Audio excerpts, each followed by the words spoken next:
नमस्कार मंडळी, स्वागत आहे आपलं आपल्या आवडत्या YouTube चॅनलवर ज्याचं नाव आहे किशा काकाज किचन। मित्रांनो, भारतामध्ये सणावारांना फार महत्त्व आहे आणि ह्या सणांच्या वेळी वेगवेगळ्या पारंपरिक डिशेस किंवा पारंपरिक पदार्थ केले जातात। असाच एक पारंपरिक पदार्थ आपण आज बघणार आहोत, जो म्हणजे काळ्या वाटाण्याची उसळ आणि धपाटे। हा पदार्थ श्रावण महिन्यामध्ये नागपंचमीच्या आदल्या दिवशी केला जातो। अतिशय रुचकर लागणारा आणि खमंग असा हा पदार्थ, त्याची रेसिपी आज आपण बघणार आहोत। मित्रांनो, यासाठी लागणारे साहित्य आहे ते आपण बघून घेऊया। काळ्या वाटाण्याची उसळ करण्यासाठी आपल्याला पहिल्यांदा 1 वाटी खोबरं आपण घेतलेलं आहे, हे आपल्याला खिसून घ्यायचं आहे। त्याच्यानंतर एक 2 इंचाचा आल्याचा तुकडा घेतलेला आहे, 10-12 लसणाच्या पाकळ्या घेतलेल्या आहेत, साधारण 4 मिरच्या घेतलेल्या आहेत आणि 1 मूठ कोथिंबीर घेतलेली आहे। हे जे सगळे पदार्थ आहेत ते काळ्या वाटाण्याच्या उसळीसाठी आपण ह्याचा सगळ्याचा मसाला तयार करून घेणार आहोत बारीक मिक्सरमधून। हे काळ्या वाटाणे भिजवलेले साधारण 8 ते 10 तास आपण ते भिजवून घेतलेले आहेत, ते लागणार आहेत। हे 1 वाटी काळ्या वाटाणे आहेत। त्याच्यानंतर धपाट्यासाठी जे आपल्याला साहित्य लागणार आहे ते म्हणजे जिरे साधारण 2 चमचे, मिरच्या इथे जास्त लागतील, 5 ते 6 मिरच्या घेतलेल्या आहेत। त्याच्यानंतर कोथिंबीर घेतलेली आहे बऱ्यापैकी आणि साधारण 15 ते 20 पाकळ्या आपण लसूण घेतलेला आहे। हे सगळे पदार्थ आपल्याला याची बारीक पेस्ट करून पिठामध्ये मिसळून ते धपाट्यासाठी वापरायचे आहेत। आणि आपल्याला कांदा लागणार आहे उसळ करण्यासाठी। त्याबरोबरच काळ्या वाटाण्याच्या उसळीसाठी आपल्याला लागणार आहे ते म्हणजे लसूण आणि कांद्याची चटणी, किंवा ज्याला लसूण कांदा मसाला म्हटलं जातं, त्याच्याशिवाय मीठ। त्याच्यानंतर आपल्याला लागणार आहे हळद आणि तेल थोडंसं जास्तच लागतं या पदार्थासाठी। या पदार्थांबरोबरच आपण काळ्या वाटाण्याची उसळ करणार आहोत। धपाट्यांसाठी आपल्याला जे पदार्थ लागणार आहे या घटकांमध्ये प्रामुख्याने तांदळाचं पीठ आपल्याला लागणार आहे 2 कप, त्याच्यानंतर डाळीचं पीठ लागणार आहे आपल्याला अर्धा कप, गव्हाचं पीठ लागणार आहे आपल्याला अर्धा कप आणि ज्वारीचं पीठ आपल्याला लागणार आहे अर्धा कप। या पद्धतीने या सर्व पिठांचा वापर करून त्याच्यामध्ये आलं, लसूण, मिरची आणि जिरे याचं वाटण घालून आपण धपाट्यासाठी पीठ मळणार आहोत। पारंपरिक पद्धतीनं धपाट्याचं पीठ जे आहे ते भाजणीचं पीठ तयार केलं जातं, त्याची रेसिपी सुद्धा आम्ही केलेली आहे, ती तुम्हाला नंतर शेअर केली जाईल। आता मित्रांनो, आपण धपाट्यासाठी लागणारं जे वाटण आहे ते करून घेऊया। त्यासाठी पहिल्यांदा आपण 15 ते 20 लसूणीच्या पाकळ्या घेतलेल्या आहेत, त्याच्यानंतर 1 मूठ कोथिंबीर घेतलेली आहे, त्याच्यानंतर 7 ते 8 हिरव्या मिरच्या घेतलेल्या आहेत,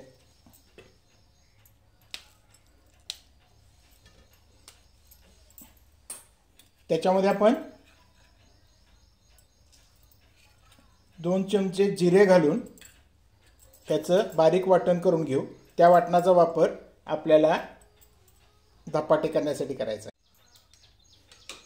आता आपण पहिल्यांदा धपाट्याचं पीठ तयार करून घेऊ। धपाट्याच्या पिठासाठी आपण पहिल्यांदा 2 कप तांदळाचं पीठ,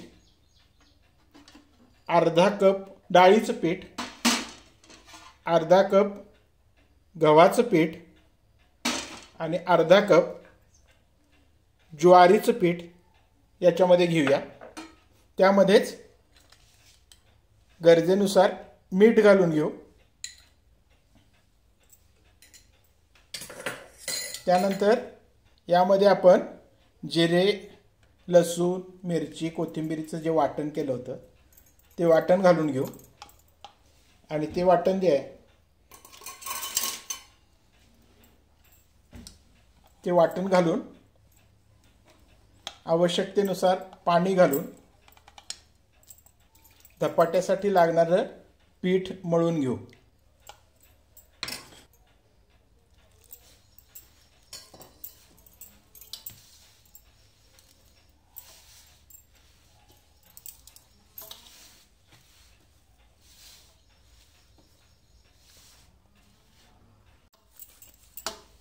या पद्धतीनं आपला धपाट्यासाठी लागणारा पिठाचा गोळा तयार झालेला आहे. हे पीठ जे आहे ते जास्त नरम नाही आणि जास्त घट्ट नाही, अशा पद्धतीनं आपल्याला मळून घ्यायचं आहे. आणि मळून झाल्यानंतर हा गोळा आपल्याला एक अर्धा तास झाकून ठेवायचा आहे. आता मित्रांनो, आपण पहिल्यांदा काळ्या वाटण्यासाठी लागणारे जे वाटण आहे ते वाटण करून घेऊया. मिक्सरमध्ये खिसलेलं खोबरं,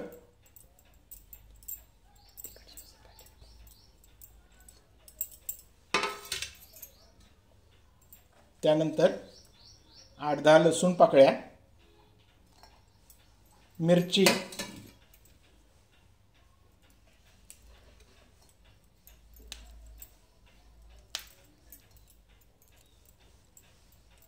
कोथिंबीर आणि आलं घालून बारीक वाटून घेऊया. गॅसवर कढई ठेवलेली एक छोटी, त्यामध्ये उसळ करण्यासाठी आपण पहिल्यांदा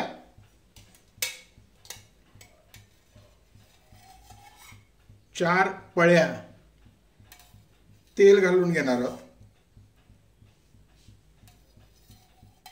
या पदार्थासाठी तेलाचा वापर थोडा जास्तच केला जातो.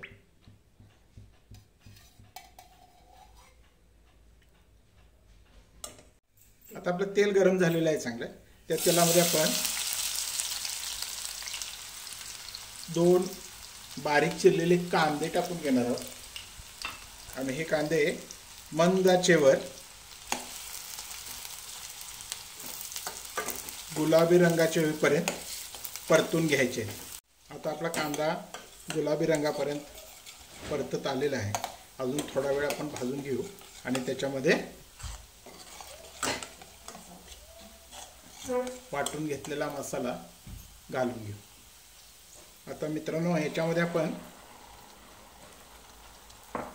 आलं, लसूण, खोबरं आणि कोथिंबीरचं जे वाटण केलं होतं मिरची घालून, ते तेल सुटेपर्यंत चांगलं परतून घेऊया.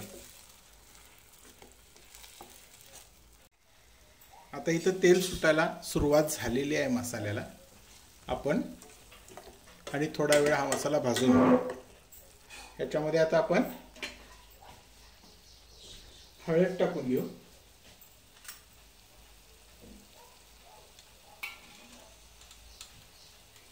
साधारण अर्धा चमचा हळद,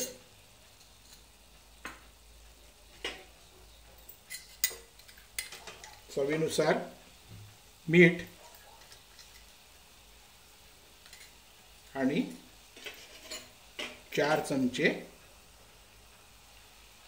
कांदा लसणाची चटणी घालून घेऊया आणि ते चांगलं परतून घेऊया. आता इथं चांगलं तेल सुटलेलं आहे, मस्त खमंग वास सुटलेला आहे. आता यामध्ये आपण आपले भिजवलेले जे वाटाणे होते ते काळे वाटाणे घालून घेऊ. आता हे काळे वाटाणे या मसाल्यामध्ये बरोबर चांगले मिसळून घेऊ. त्या मसाल्याबरोबर थोडेसे भाजून घ्यायचे आहेत.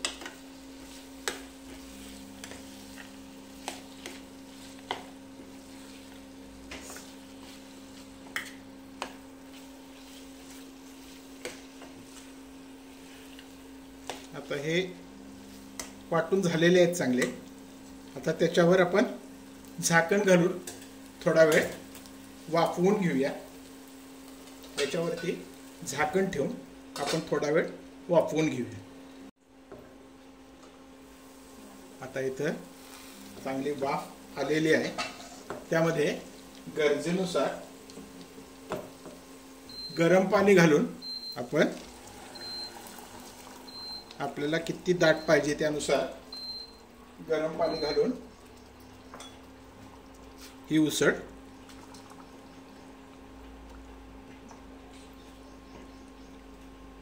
झाकून व्यवस्थित काळे वाटाणे शिजेपर्यंत शिजवून घ्यायचे। मित्रांनो, हे बघा, या पद्धतीने आपली काळ्या वाटाण्याची उसळ शिजून तयार झालेली आहे। काळे वाटाणे शिजण्यासाठी 15-20 मिनिटं लागतात, पण तुमच्याकडे जर तेवढा वेळ नसेल तर तुम्ही हे भिजलेले काळे वाटाणे जे आहे ते कुकरमधून शिजवून घेतले तरी चालतील। आपली काळ्या वाटाण्याची झणझणीत उसळ खायसाठी तयार आहे।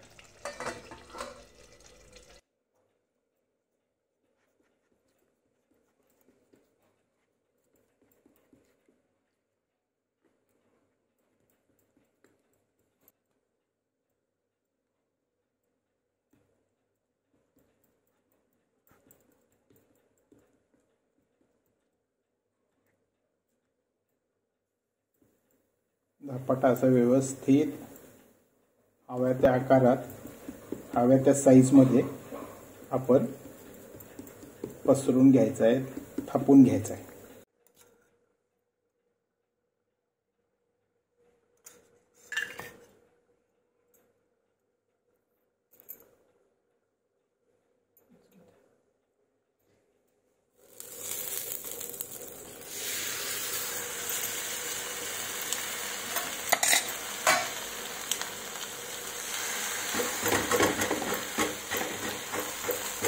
अशा पद्धतीनं धपाटा तव्यावर टाकून घ्यायचा,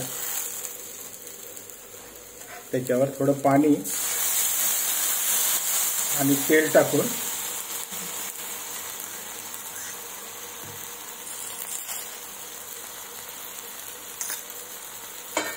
झाकून ठेवायचं। धपाटा जो आहे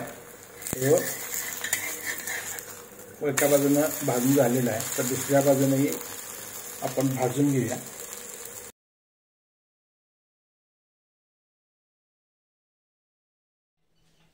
अशा तऱ्हेने मित्रांनो आपली काळ्या वाटाण्याची उसळ आणि धपाटे तयार झालेले आणि सगळ्या घरभर याचा मस्त सुगंध सुटलेला आहे। तुम्ही ही रेसिपी नक्की करून बघा आणि तुम्हाला जर ही रेसिपी आवडली तर आपल्या मित्रांना आणि आपल्या घरातल्या सगळ्यांना शेअर करायला विसरू नका आणि हो, आमच्या चॅनलला सबस्क्राइब देखील करायला विसरू नका। धन्यवाद।